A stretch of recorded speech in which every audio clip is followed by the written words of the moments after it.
Yes, so in the wake of the stupid, that is the Anheuser-Busch saga, it appears that Fox News has done a Bud Light and pulled a Hold My Beer with the axing of Tucker Carlson, because apparently nowadays we seem to have some pathological hatred of money. Now, before I get into this, let me just rant for a few moments, if I may. Props to all the content creators who did not clickbait the balls off of this hot scoop with the sensationist bullshittery of, oh, the truth about Tucker Carlson, the real reason. If all of you are saying different things, the truth you're spitting may just be your opinion, man. Precisely. Not to mention, if you're all saying the same thing, then the truth would hardly come as a surprise now, would it?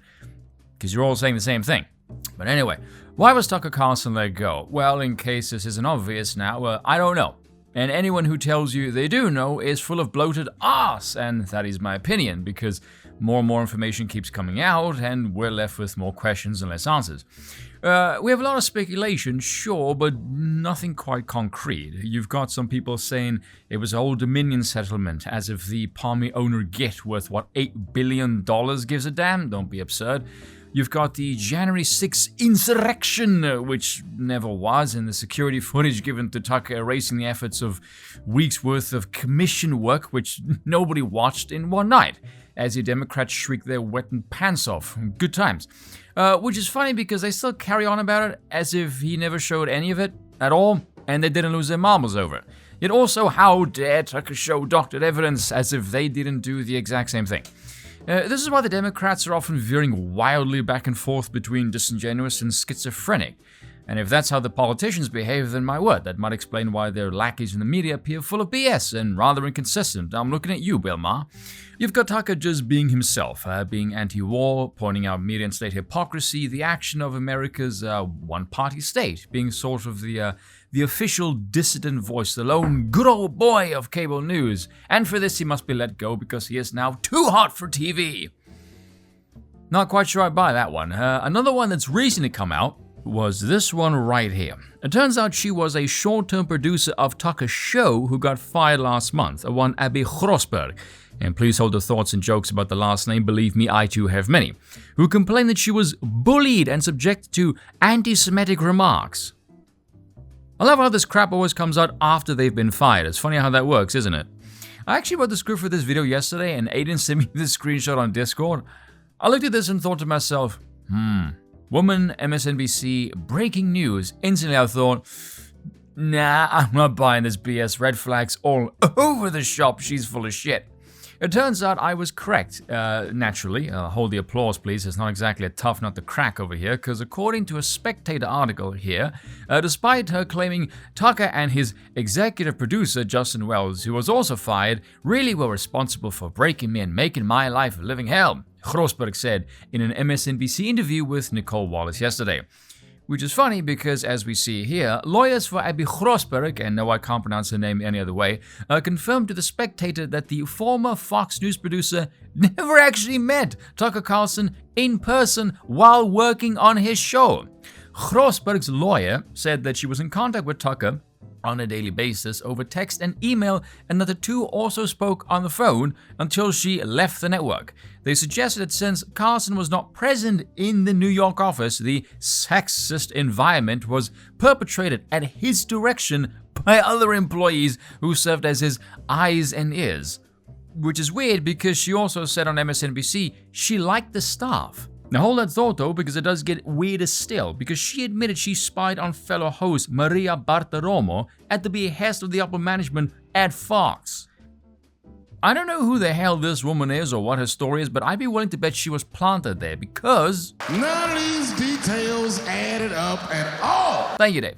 According to Tucker himself, though, he thinks he was fired because Murdoch's kids are planning on selling Fox News at some point, and apparently his kids are rampaging leftists. Although don't quote me on that, the internet is a strange place after all. So there's a whole bunch of reasons, take your pick.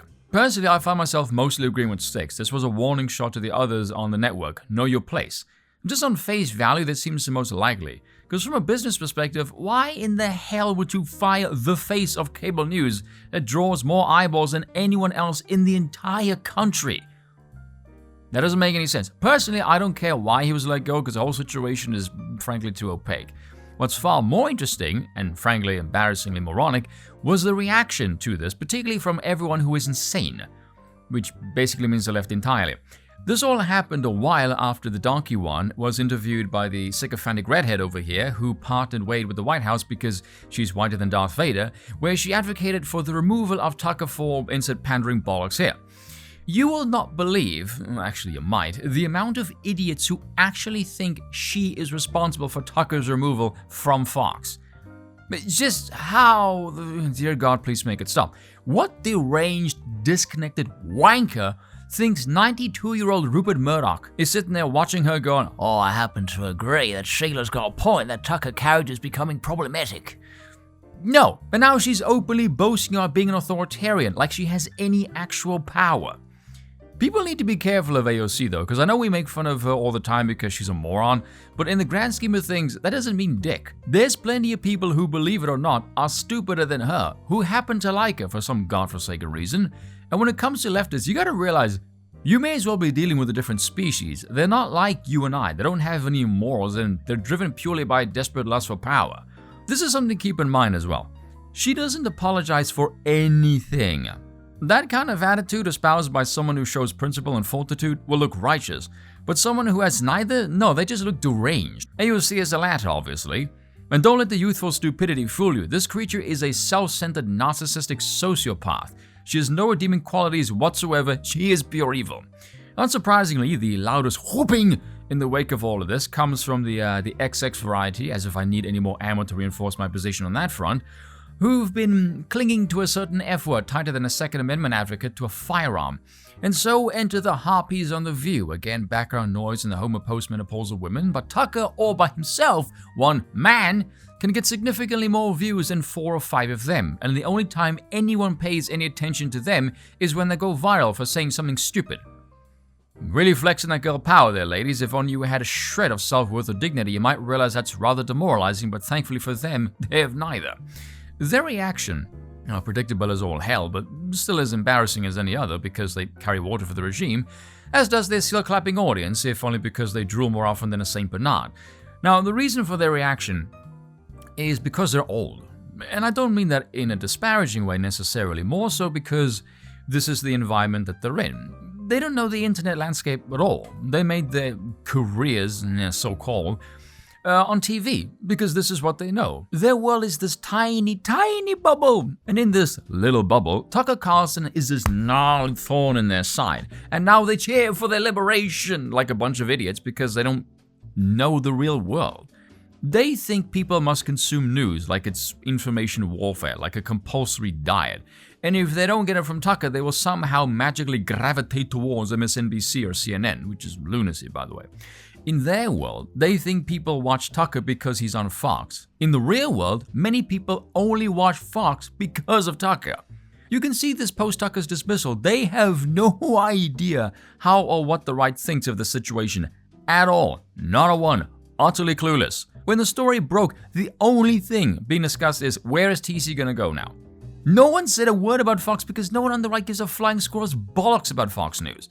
The people on the right were glad. They were cheering this because many of them don't like Fox News either. They correctly think it's controlled opposition.